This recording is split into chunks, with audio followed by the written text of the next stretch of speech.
Dans un avenir lointain, le corps d'exploration de la marine spatiale a découvert dans le secteur Omninu de nombreuses planètes qui semblent avoir été manipulées par une civilisation passée afin d'être propices à la vie. Les planètes y sont riches d'espèces similaires, comme si elles avaient été implantées, et le climat de la planète est régulé par un système complexe de pylônes. Et c'est à vous d'aller les explorer.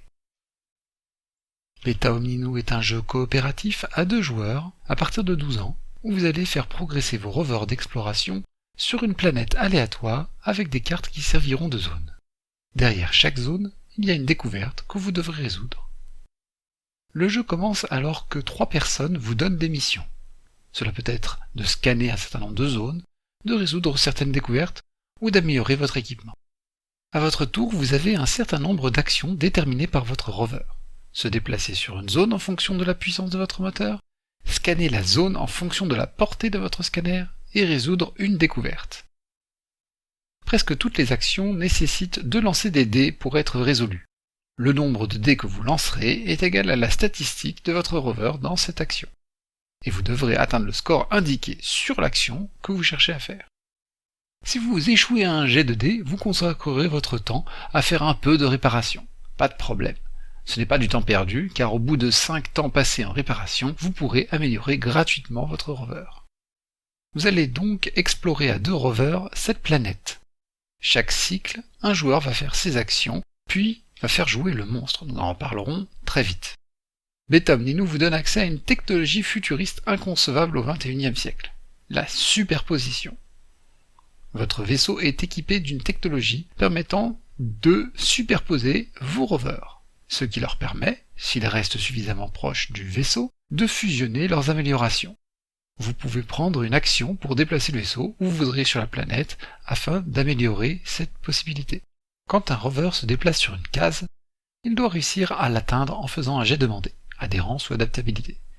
Sinon, il restera sur sa case initiale.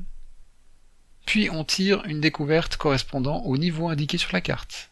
Il est possible alors de le résoudre, et il y a plusieurs façons d'aborder une découverte. Selon la façon dont vous y prendrez, vous pourrez améliorer votre équipement, progresser dans la compréhension de la planète, ou simplement passer. Il y a 5 types de domaines scientifiques sur lesquels vous devez récolter de la connaissance. Biosphère, civilisation alien, géologie, cristal étrange et météorologie. On améliore ses connaissances le plus souvent en analysant les lieux une fois la découverte résolue. Je ne peux pas vous laisser sans parler du monstre. Il y en a 6 différents correspondant à des niveaux de difficulté. Le monstre commence son périple sur son antre et à la fin du tour de chaque joueur, on regarde comment il se déplace en jetant un dé. Sur certaines faces, le monstre sera immobile. S'il vous tombe dessus ou si vous allez sur son emplacement, vous devrez l'affronter. Si vous perdez, le vaisseau viendra vous sortir de là. Si vous gagnez, le monstre retournera à son antre et gagnera un niveau de puissance. Progressez avec précaution. Avec les tours, les joueurs devront répondre aux demandes obligatoires de l'arc administration de la marine spatiale pour avoir le droit de poursuivre leur exploration. S'ils vont jusqu'au bout de ces demandes, ils rentreront chez eux couverts de gloire et la partie sera gagnée. Des demandes facultatives viendront s'ajouter et donneront des bonus pour vous aider à progresser. Les planètes du secteur Omninu sont aussi nombreuses que les mystères qu'elles renferment. Bonne chance, explorateurs!